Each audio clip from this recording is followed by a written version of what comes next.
રાજકોટ જિલ્લાના ચોટીલા નજીક નાની મોલડી ગામે આવેલા રામેશ્વર આશ્રમમાં એક ચોંકાવનારી ઘટના બની છે। મોડી રાત્રે અજાણ્યા શખ્સોએ આશ્રમમાં ઘૂસીને સેવા પૂજા કરતા સાધ્વી અમર માતાજી પર હુમલો કર્યો અને લૂંટ ચલાવી હતી। છેલ્લા 20 વર્ષથી આશ્રમની સેવા કરતા અમર માતાજીના રૂમમાંથી લૂંટારાઓએ રોકડ રકમ તેમજ સોના ચાંદીના ઘરેણા લઈને ફરાર થઈ ગયા હતા। ઘટનાની જાણ થતાં લીંબડી ડિવિઝનના ડીવાયએસપી સહિત પોલીસ કાફલો તાત્કાલિક ઘટના સ્થળે આવી પહોંચ્યો હતો અને તપાસ શરૂ કરી હતી। આ ઘટનાએ આશ્રમો જેવી પવિત્ર જગ્યાઓ પર લૂંટની વધતી ઘટનાઓ અંગે ચિંતા વ્યક્ત કરી છે, તો પોલીસે આરોપીઓની શોધખોળ શરૂ કરી છે અને આગળની કાર્યવાહી હાથ ધરવામાં આવી છે। રાત્રે હું જમીને પછી મારી રૂમે આવી અને પછી પાછળથી હું સૂઈ ગઈ હતી માળા કરીને, પછી બારી તોડીને ચોર અંદર ગયો।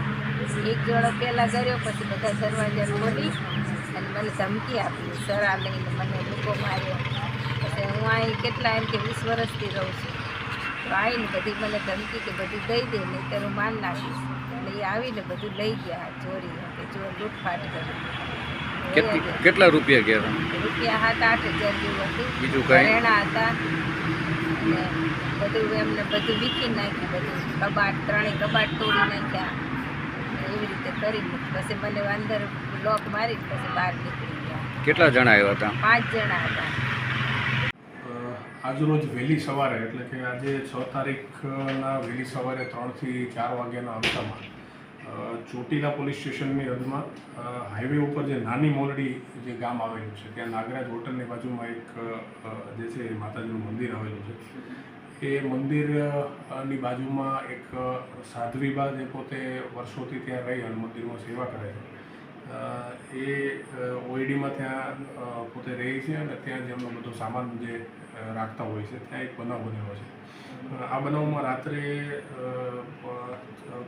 અજાણ્યા પાછળ ઈસમો જે છે એ પાછળની એમના ઓઈડીની બારીને તોડી અને ત્યાંથી અંદર ઘૂસી અને પછી એમને ત્યાં પોતે જે સાધ્વી જે અમરબા જે છે એમને જબરદસ્તી ત્યાં એમને રાખી અને એમની હાજરીમાં જે ત્યાંથી જે પણ રોકડ અને સોના ચાંદીનો જે પણ થોડો ઘણો જે સામાન હતો એ ત્યાંથી ચોરી કરી અને પોતે ત્યાંથી ભાગી ગયેલા છે।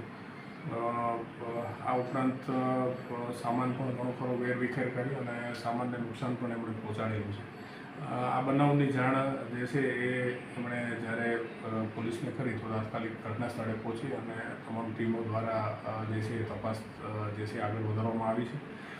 હાલ જે છે એ ચોટીલા પોલીસ સ્ટેશનમાં એમની ફરિયાદના આધારે બીએનએસની કલમ 310(2), 331(6), 115(2), 351(3), 324(2) તથા જીપી એક્ટની કલમ 135 મુજબનો જે છે ગુનો દાખલ કરવામાં આવેલો છે અને અલગ અલગ ટીમો જે છે એને કાર્યરત કરી અને ખરેખર એમાં કોણ આરોપીઓ છે એમને વહેલી તકે પકડી અને ગુનો શોધી કાઢવા માટેના પ્રયત્નો હાલ ચાલુ છે। વિક્રમસિંહ જાડેજા સાથે ચક્રવાત ન્યૂઝ ચોટીલા।